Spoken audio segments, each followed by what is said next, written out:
નમસ્કાર, નિર્માણ ન્યૂઝની વિશેષ રજૂઆત સાથે હું છું યજ્ઞ ત્રિવેદી. દર્શક મિત્રો, ભારત અને પાકિસ્તાન વચ્ચે જ્યારે યુદ્ધ વિરામ તો જાહેર કરી દેવામાં આવ્યું હતું, વિદેશ સચિવે પણ ક્યાંક જે તમામ જાણકારી પણ આપી દીધી હતી, તમામ બાબત એમ લાગી કે ના હવે કોઈ વાંધો નહીં આવે. પણ ત્યારબાદ પાકિસ્તાને ફરી એકવાર અવળચંડાઈ કરી. અવળચંડાઈ કરવાની સાથે સાથે જે સીઝ ફાયરનું ઉલ્લંઘન કર્યું અને આ સીઝ ફાયરનું ઉલ્લંઘન અત્યારે ક્યાંક વધારે પડતું જે જોવા પણ મળી રહ્યું છે, ડ્રોન એટેક્સ પણ જોવા મળ્યા. પરંતુ ત્યારબાદની વાત કરીએ તો અમુક જગ્યાએ જે હવે જે સીઝ ફાયર અત્યારે તો જે પૂર્ણ વિરામ પણ આવી ગયું, એલઓસી ઉપર તો થઈ ગયું છે, પરંતુ આંતરરાષ્ટ્રીય સીમા ઉપર હજુ સુધી થયું નથી તેવી પણ બાબત સામે આવી રહી છે. હવે કેવા પ્રકારની પરિસ્થિતિ સર્જાશે તે તો એક સવાલ છે, પરંતુ જમ્મુ કાશ્મીરમાં પાકિસ્તાનની અવળચંડાઈ પણ અત્યારે તો જે સામે આવી છે તે બાબતે એલઓસીના આસપાસના વિસ્તારમાં પણ અત્યારે તો ક્યાંક ફાયરિંગ રોકાઈ તો ગયું છે, પણ હવે કેવા પ્રકારની પરિસ્થિતિ સર્જાશે તે ક્યાંક અત્યારે સવાલ પણ ઉપસ્થિત જોવા મળતો હોય છે. જ્યારે બીજી બાજુ જોવા જઈએ તો ક્યાંક મિનિસ્ટ્રી ઓફ એક્સટર્નલ અફેર્સના જે સચિવ છે તેમના દ્વારા પણ હવે પ્રેસ કોન્ફરન્સ કરવામાં આવશે. શું તેમાં કહેવામાં આવશે તે તો એક સવાલ યથાવત છે, પણ હવે પરિસ્થિતિને પહોંચી વળવા માટે પણ નિર્દેશ આપવામાં આવ્યા છે. તમામ મુદ્દાઓ પર ચર્ચા કરીશું. ચર્ચા વિચારણા કરવા માટે ડૉક્ટર પ્રદીપ મલિક અમારી સાથે જોડી ગયા છે, કે જે એક પોલિટિકલ એનાલિસ્ટ છે. પ્રદીપજી, સૌથી પહેલાં તો આપનું સ્વાગત છે. ધન્યવાદ. પ્રદીપજી, જે પ્રમાણેની પરિસ્થિતિ સામે આવી છે, એમ કહેવાય ને કે ના તમામ જે યુદ્ધ વિરામ માટે જે વાત કરી લેવામાં આવી, બંને બાજુથી અત્યારે તો સહમતિ પણ સાધવામાં આવી કે ના અમે રેડી છીએ સીઝ ફાયર માટે, પણ દર વખતે આ એક વાત નથી. આની પહેલાં પણ ઘણીવાર સીઝ ફાયર માટે વાત કરી હતી, ત્યારે પણ પાકિસ્તાન દ્વારા એમ કહેવામાં આવ્યું કે ના અમે સીઝ ફાયર અમે કરીશું, પણ પછી એ કરતા નથી. દર વખત ઉલ્લંઘન જ કરતા આવ્યા છે અને ફરી એકવાર ઉલ્લંઘન જ અત્યારે તો કર્યું છે. તે પરિસ્થિતિ સામે આવી છે. આપ શું કહેશો આખી આ પરિસ્થિતિ સામે આવી? કારણ કે માત્ર 3 જ કલાક થયા હતા કે ના 3 કલાકમાં અત્યારે તો જે સીઝ ફાયરનું ઉલ્લંઘન જો કરી દેતું હોય પાકિસ્તાન, તો હવે કેવી રીતે વિશ્વાસ અત્યારે દાખવવામાં આવે? વિશ્વાસની કમી તો શરૂઆતથી જ છે પાકિસ્તાન અને ભારત વચ્ચે, અને ભારતની દૃષ્ટિથી જોઈએ તો અમારા પાકિસ્તાન ઉપર વિશ્વાસ કરવાનું કોઈ કારણ જ નથી રહેતું, કેમ કે પાકિસ્તાન દર વખતે જેને કહેવાય ને ડિનાયલના મોડમાં હોય છે. એને જે કરવાનું હોય એ ત્યાંની સેનાએ નક્કી કરે છે અને એને અંજામ આપે છે. પરિણામ જાણવા વગર, પરિણામનો ચિંતા વગર એ લોકો કરે છે અને પછી ડિનાય કરે છે કે અમે લોકો તો આમાં સામેલ નથી. બહુ સિમ્પલ આર્ગ્યુમેન્ટ કરે છે કે જો કોઈ હોય તો એ લોકો નોન સ્ટેટ એક્ટર છે, સેનાના નથી, અમારા પોલિટિક્સના નથી, અમારા રોગ એલિમેન્ટ્સ છે, ઇન્ડિવિડ્યુઅલ્સ છે. અને કે છે જો કાશ્મીરની વાત હોય તો કહે કે ત્યાંના કાશ્મીરના લોકો પણ કહે છે. Absolute denial. અને આજની વાત નથી, એ વર્ષોથી, દશકોથી, દાયકાઓથી એ કરતા આવ્યા છે પાકિસ્તાન. તો અત્યારે જો યુદ્ધ વિરામની વાત ચાલતી હતી અને અનાઉન્સમેન્ટ પણ થઈ ગઈ, અમેરિકન પ્રેસિડેન્ટ ડોનાલ્ડ ટ્રમ્પે પણ અનાઉન્સ કરી દીધા ત્યાંથી, અને અહીં પણ આપના વિદેશ મંત્રી શ્રી જયશંકર અને ડિફેન્સના ઓફિશિયલ્સ અને બધા લોકો ફોર્મલી અનાઉન્સ કર્યા કે અમે લોકો સીઝ ફાયર કર્યા છે. પણ તમામ લોકોને ખ્યાલમાં હતું કે આ જે સીઝ ફાયર હોય છે એ કોઈ પણ ક્ષણે, એ બહુ બહુ બહુ સેન્સિટિવ મામલો, કોઈ પણ ક્ષણે ભંગ થઈ જાય. અને એના માટે જ આપના ડિફેન્સ ઓફિશિયલ્સ જ્યારે પ્રેસ કોન્ફરન્સ કરતા હતા અને કહેતા હતા કે અમે લોકો યુદ્ધ વિરામ પાલન કરીશું, પણ સાથે એ પણ ઉમેરી દીધા હતા કે જો કોઈ એનું ભંગ થશે તો અમે લોકો પરિસ્થિતિ માટે તૈયાર છીએ. એક્સપેક્ટેશન તો હતું જ કે યુદ્ધ વિરામ આટલું બહુ સહેલાઈથી એ લોકો માની જશે અને એનું પાલન કરશે. That was not that. અને આ યુદ્ધ વિરામનું જે ઉલ્લંઘન થાય છે, સીઝ ફાયરનું જે ઉલ્લંઘન થાય છે, દેટ ઓલ્સો શોઝ કે આ જે છે પાકિસ્તાનમાં, અને એ કોઈ નવી વાત હું નથી કરતો, તમને ખ્યાલ છે, અમારા દર્શકોને પણ ખ્યાલ છે અને અમને પણ ખ્યાલમાં છે કે ત્યાં સાચા ફાઇનલ ડિસિઝન હોય છે ને એ પોલિટિકલ ડિસિઝન નથી, એ પોલિટિશિયન લોકો નથી લેતા, પોલિટિકલ લીડરશિપ નહીં લે છે ફાઇનલ ડિસિઝન. ફાઇનલ ડિસિઝન ત્યાં પાકિસ્તાનમાં એ જગ જાહેર વાત છે કે આર્મી અથવા ડિફેન્સ ફોર્सेस, અને ત્યાં ડિફેન્સમાં આર્મી જ પ્રમુખ આર્મીને પ્રમુખતા આપવામાં આવે છે અને પ્રમુખ રોલ એ લે છે. જી બિલકુલ તો બિલકુલ આર્મી ફાઇનલ પ્રદીપજી હું એક જ મિનિટ આપને અત્યારે તો રોકવા માંગુ છું. જે પરિસ્થિતિ અત્યારે તો સામે આવી છે, પ્રેસ બ્રીફિંગ અત્યારે તો જે સામે આવી છે, આપણે ક્યાંક તેની ઉપર સૌથી પહેલાં અત્યારે તો નજર કરીશું. અને જે આ પ્રેફ જે કહી શકાય કે જ્યારે આ તમામ જે વિગતો અત્યારે તો જે સામે આવી છે તેની ઉપરથી ચોક્કસથી કહી શકાય કે આ આખી બાબતમાં હવે શું કરવામાં આવશે. અને હવે ક્યાંક જે આ પ્રેસ બ્રીફિંગની જે વાતો અત્યારે તો જે સામે આવી રહી છે અને તેમાં પણ ક્યાંક સવાલ પણ એ જ જોવા મળી રહ્યો છે કે આ તમામ બાબતોને હવે રોકવામાં કેવી રીતે આવશે. કારણ કે અત્યારની જો વાત કરવામાં આવે તો અત્યારે જે સેના અધ્યક્ષ દ્વારા અત્યારે તો ક્યાંક કહેવામાં તો આવ્યું છે કે ના ગમે તેમ કરીને આ બાબતને અમે રોકી દઈશું. અને જ્યારે અત્યારે તો એમ કહેવાય ને કે ના તમામ લોકો દ્વારા અત્યારે જે સીઝફાયરનું જે ઉલ્લંઘન જે થતું હતું પરંતુ તેને તો રોકી લેવામાં આવ્યું છે, પરંતુ કોઈ પરિસ્થિતિ અત્યારે તો ક્યાંક શું સામે આવશે તે પણ એક સવાલ યથાવત જ જોવા મળતો હોય છે. પ્રદીપજી, એક બાજુ જે રીતે ક્યાંક સવાલ પણ એક એવો કરવામાં આવ્યો કે જે ચાઇના પણ અત્યારે તો પાકિસ્તાનના સપોર્ટમાં અત્યારે તો જોવા મળી રહ્યું છે, આપ તેને પણ કઈ રીતે જોઈ રહ્યા છો? ચાઇના તો જુઓ, એ ચાઇના બિઝનેસમેન છે, દશકોથી બિઝનેસમેન છે ચાઇના, અને એમનું ત્યાં બિઝનેસ કરવાનું છે. એક બીજી વાત, એ ચાઇના અને પાકિસ્તાન વર્ષોથી કહેતા આવ્યા છે કે અમે લોકો આયરન ક્લેડ ભાઈઓ છીએ, આયરન ક્લેડ દોસ્તી છે અમારી, આસમાનથી ઊંચી અને સમુદ્ર દરિયાથી ઊંડી અમારી દોસ્તી છે. ચાઇનાને ગ્વાદર પોર્ટ થ્રુ અથવા તો એ જે પોર્ટ જે છે એમને વોર્મ વોટર આઉટલેટ જોઈએ, અને એ વોર્મ વોટર આઉટલેટ ત્યારે જ સંભવ છે જ્યારે પાકિસ્તાન એક રહે. કેમ કે એ બલુચિસ્તાન રસ્તા જે છે સીપેક જેને કહેવાય છે, ચાઇના પાકિસ્તાન ઇકોનોમિક કોરિડોર, એ સીપેક જે છે એ બલુચિસ્તાન થઈને જાય છે. જો પાકિસ્તાનનો ભાગલા પડે, અને એની પૂરી સંભાવના છે, આજે નહીં તો કાલે, કાલે નહીં તો પરમ દિવસે એ થશે જ. તો એ જો જ્યારે ભાગલા પડે તો એ ચાઇનાનું જે આ સીપેકમાં જો બિલિયન્સ ઓફ ડોલર્સ, 60 બિલિયન કહેવાય છે, 60 બિલિયન ડોલર એ લોકો ઇન્વેસ્ટ કર્યા છે, એ તમામ it will go down the drain. તો ચાઇનાને તો પોતાના બિઝનેસ માટે પાકિસ્તાનને સપોર્ટ કરતા આવ્યા છે અને કરતા રહે છે. એક બીજું, ચાઇના પાકિસ્તાનને એટલા માટે સપોર્ટ કરે છે કે ચાઇના ફક્ત ભારતને, એશિયામાં ફક્ત ભારતને જ પોતાના એક પ્રતિદ્વંદી માને છે કે કોઈ એમની સામે ઉભું રહી શકે, કોઈ એમની સામે કોમ્પિટિશન કરી શકે તો એક ભારત અને માત્ર ભારત જ છે. અને ભારતને જો જે રીતે વિકાસ થઈ રહ્યો છે, જ્યાં સુધી એમનું ફોકસ ડિફોકસ ન થાય તો ત્યાં સુધી ભારત વિકાસ કરતા જ રહેશે, અથવા તો ડિફોકસ થાય તો ભારતનો વિકાસનું દર થોડીક ઓછી થઈ જાય.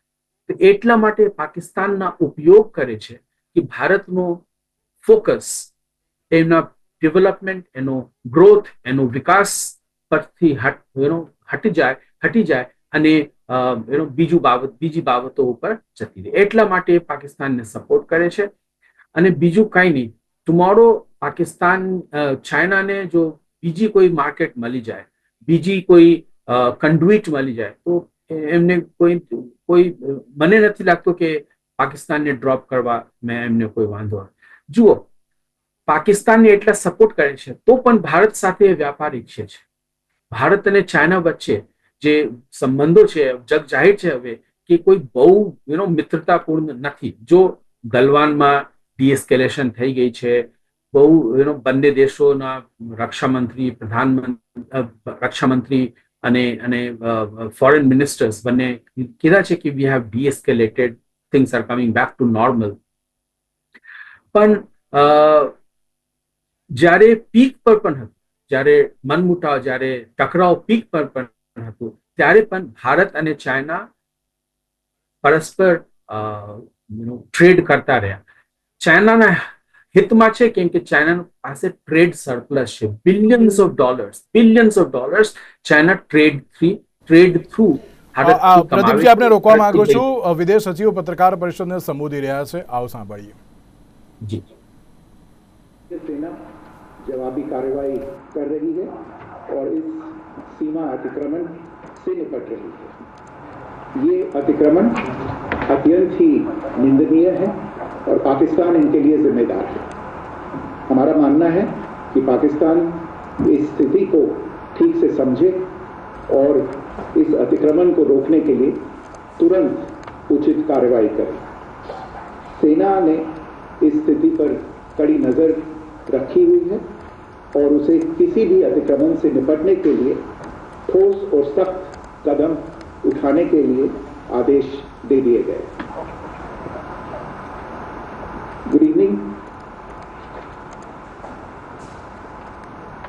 For the last few hours, there have been repeated violations of the understanding arrived at earlier this evening between the Directors General of Military Operations of India and Pakistan. This is a breach of the understanding arrived at earlier today. The armed forces are giving an adequate and appropriate response to these violations, and we take very, very serious notice of these violations. We call upon Pakistan to take appropriate steps to address these violations and deal with the situation with seriousness and responsibility. The armed forces are maintaining a strong vigil on the situation. They have been given instructions to deal strongly with any instances of a repetition of the violations of the borders along the international border as well as the line of control. Thank you.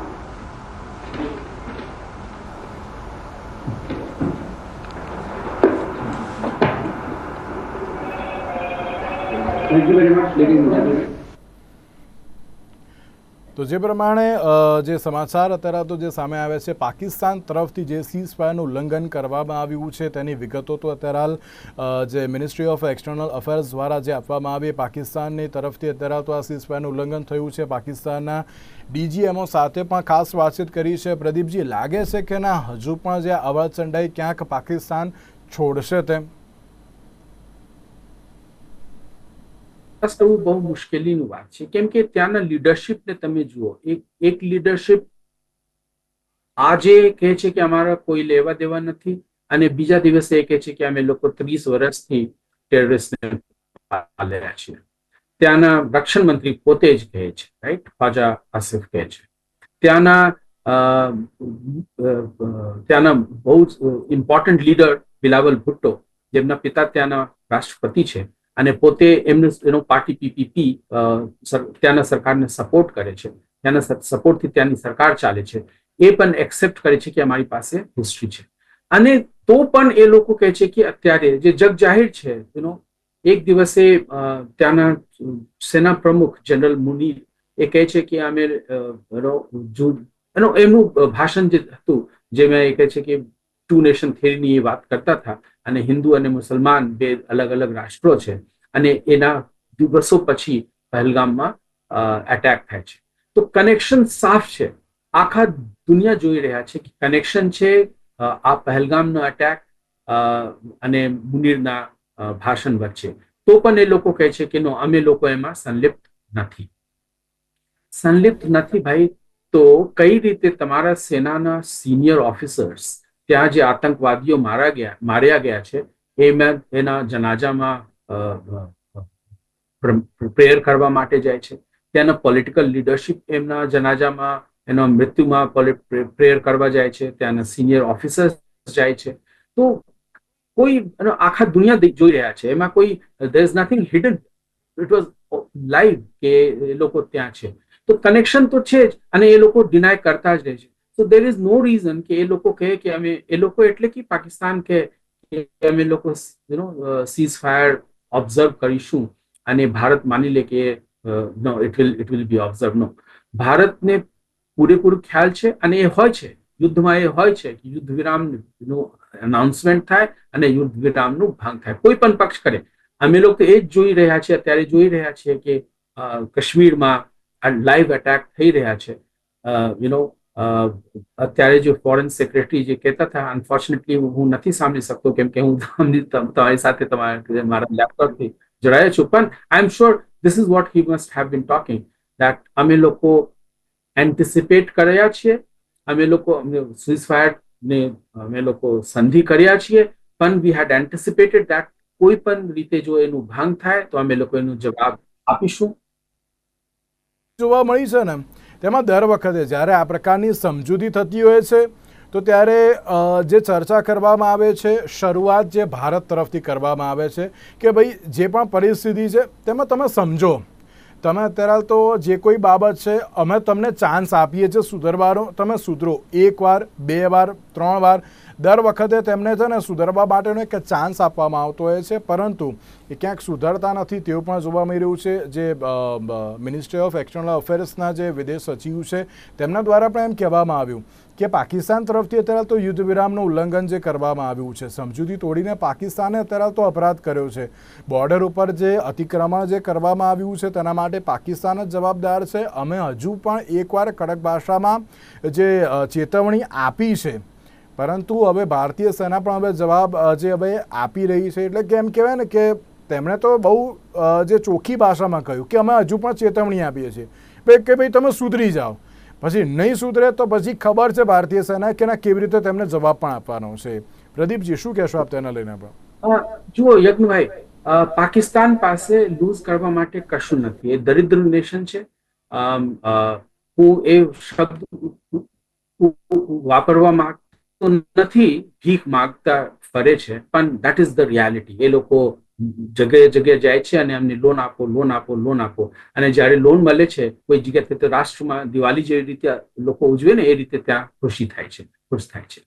That is there destiny, that is there present and that is there future also. જો એ આ જ રીતે આ જ policy ઉપર એ લોકો પણ ભારતની જે લોંગ ટર્મ વિઝન છે 2047, આઝાદીની 100 વર્ષ બાદ અમે લોકો ડેવલપ્ડ નેશન બનવા માંગીએ છીએ, વિકસિત ભારત બનાવવા માંગીએ છીએ. અને એમાં અમારા ફોકસ પાકિસ્તાન ભાગલા પડે નહીં પડે કોઈ અમને કોઈ ફરક નથી પડતો. ભાગલા પડશે તો એનું 1.5 લાખ, ભાગલા નહીં પડે 1.5 લાખ. બટ ભારતના ઓબ્જેક્ટિવ જે છે, ભારતનું ધ્યેય પાકિસ્તાનમાં ભાગલા પાડવાનું નથી અત્યારે, રાઈટ? ભારતનું ધ્યેય છે કે અમે લોકો જે રીતે પ્રગતિ કરી રહ્યા છીએ એ પ્રગતિને વધારે વેગ આપીએ અને 2047 સુધીમાં વિકસિત દેશ થાય. તો એટલા માટે ભારત નથી ઈચ્છતું કે યુદ્ધ થાય, કેમ કે તમામ લોકોને ખ્યાલમાં છે કે જો યુદ્ધ થાય તો ભારતની વિકાસની ગતિ ધીમી પડશે. પાકિસ્તાનને જે થવાનું છે એ થઈ ગયું છે, અથવા તો એનાથી nothing can be better than this. There is only fall for them.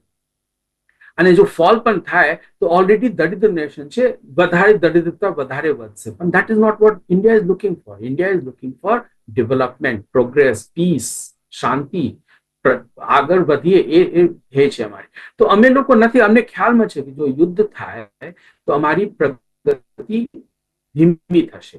જો યુદ્ધ થાય તો અહીંનું વાતાવરણ, જો વાતાવરણ અનસ્ટેબલ થઈ જાય ને, ઇકોનોમિક વાતાવરણ, પોલિટિકલ વાતાવરણ, સિક્યુરિટી વાતાવરણ જો જે અનસ્ટેબલ થાય તો કોઈ પણ વિદેશના જે લોકો રોકાણકારો હોય છે, કાં તો કોઈ વિદેશ સોવરિન ફંડ હોય અથવા તો ફોરેન ડિરેક્ટ ઇન્સ્ટિટ્યુશનલ ઇન્વેસ્ટર્સ હોય અથવા FDI હોય, એ લોકો આવા પરિસ્થિતિમાં ઇન્વેસ્ટ કરવા માંગતા નથી. It's very simple. એ લોકો બિઝનેસ કરવા માંગે છે અને બિઝનેસમેનને અથવા તો બિઝનેસને સ્ટેબલ, સિક્યોર, સેફ એન્ડ કે દર વખતે ચેતવણી આપવામાં આવે છે. દર વખતે આપણે એમ કહીએ છીએ કે ભાઈ તમે સમજો, કારણ કે અત્યાર સુધીનો જે એમ કહેવાય ને કે ના એક બાબત પણ છે કે કોઈ દિવસ ભારત સામેથી જ એને એટેક કરવા માટે નથી ગયું, કોઈ પણ દિવસ નહીં. પછી 1971 હોય કે પછી એની પહેલાંની કોઈ પણ બાબત હોય, કોઈ દિવસ સામેથી ગયું નથી. આ જે પહેલગામમાં હુમલો થયો ત્યારબાદ જવાબી કાર્યવાહી આપી છે. આ પહેલાં સર્જિકલ સ્ટ્રાઇક કરી હતી, એર સ્ટ્રાઇક કરી હતી, અને અત્યારે હાલ ફરી એકવાર જે આ સ્ટ્રાઇક કરવામાં આવી છે એ એમણે સામેથી હુમલો કર્યો હતો ત્યારે જવાબ આપ્યો હતો. ત્યારે હજુ પણ એમ કહેવાય ને કે જે ભારત હજુ પણ સમજાવે છે કે ભાઈ હજુ તમારી જોડે ટાઈમ છે થોડો ઘણો, તમે આટલામાં સમજી જાઓ. કારણ કે જે પ્રમાણે S-400, રાફેલ એ બધાથી જે સ્ટ્રાઇક થઈ હતી તેનાથી ચોક્કસથી પાકિસ્તાન પણ વિચારતું હતું કે આ બધું શું થઈ ગયું. કારણ કે જે પ્રમાણે એટેક્સ કરવામાં આવે, પછી લાહોર હોય, પેશાવર હોય કે પછી રાવલપિંડી હોય કે કોઈ પણ અત્યારે તો જગ્યા હોય, તેમાં એ લોકો જ અત્યારે તો ક્યાંક ગભરાઈ ગયા હતા કે આ બધું શું થઈ ગયું અચાનક જ. ત્યારબાદ IMF અને તેની સાથે જે એમની ફ્રેન્ડલી કન્ટ્રી હતી તેમની પાસે તેમણે ભીખ માંગી કે ભાઈ અમને અત્યારે ફંડ આપો, અમારી પાસે લડવા માટે કોઈ સોર્સ નથી. તો હજુ પણ જો આપણે એક બાદ એક ચાન્સ આપી રહ્યા છીએ, પરંતુ પાકિસ્તાન સમજવા માટે અત્યારે તૈયાર નથી કે ના યુદ્ધ વિરામને શું કહેવાય એમ. હા, જે પ્રમાણે જે વિદેશ સચિવ દ્વારા કહેવામાં આવ્યું કે અમે પણ ત્યાંના DGMO સાથે વાત કરી અને જે પણ અત્યારની પરિસ્થિતિ છે તેમણે ઉલ્લંઘન કર્યું છે. હા, એમાં ના નહીં કે 8 વાગે શરૂ થયું, 10 સાડા 10માં અત્યારે તો ક્યાંક બંધ પણ થઈ ગયું. હવે ના કોઈ ડ્રોન એટેક જોવા મળ્યા છે કે ના અત્યારે કોઈ ફાયરિંગ પણ જોવા મળી રહ્યું છે. પણ એમ લાગી રહ્યું છે કે ના હજુ પણ ક્યાંક પાકિસ્તાનને સમજવું જોઈએ, પરંતુ એ સમજી શકતા નથી એવી પણ બાબત છે. કાં તો સરકાર કહે છે એ પાકિસ્તાન આર્મી માનતી નથી એવી પણ બાબત સામે આવી છે. આપ તેને પણ કઈ રીતે જુઓ છો? બિલકુલ બિલકુલ એ જ તો હું કહેતો હતો શરૂઆતમાં કે આ જે સીઝ ફાયરની અનાઉન્સમેન્ટ થાય છે અને એનું ભંગ થાય છે, clearly shows miscommunication or lack of communication, lack of confidence political leadership અને મિલિટરી લીડરશિપ. અને આખા દુનિયાને ખબર છે કે ત્યાં મિલિટરી લીડરશિપ જે છે એ ઊંચું છે. Political leadership is always subservient. Political leadership દર વખતે મિલિટરી લીડરશિપ ની એમની પાસે કોઈ ઓપ્શન નથી મિલિટરી લીડરશિપની વાત માનવા સિવાય. તો મિલિટરી લીડરશિપ જ આ ડિસિઝન લે છે અને એટલા માટે આ બધું થઈ રહ્યું છે. પણ એઝ આઈ સેડ યજ્ઞભાઈ, ફરીથી એકવાર હું કહું છું, પાકિસ્તાન પાસે લૂઝ કરવા માટે કશું નથી. એ લોકો અત્યારે પાકિસ્તાન આમ તો સોવરિન નેશન કહેવાય, પણ વોટ ઇઝ સોવરેન્ટી? એની સોવરેન્ટી તો ચાઇના નક્કી કરે છે કે ભાઈ તમારા ત્યાં જે રક્ષામાં સિક્યુરિટીમાં જે લોકો છે એ નથી કરી શકતા, તમારા ફોજ નથી અમારા વર્કર્સને સિક્યોર કરી શકે છે, એટલા માટે અમારા સિક્યુરિટી મેન તમારે દેશમાં જઈને સિક્યુરિટી આપશે. કઈ પ્રકારની સોવરેન્ટીની વાત કરો છો? એમની પાસે સોવરેન્ટી છે જ નહીં. એમની પાસે ગુમાવવા માટે કશું નથી. વેરેઝ ઇન્ડિયા માટે ગુમાવવા માટે બહુ બધું છે. એટલા માટે ઇન્ડિયા વારંવાર કહે છે કે ભાઈ અમે લોકો, અમારા ધ્યેય જુદું છે, અમારા ધ્યેય આગળ વધવાનું છે.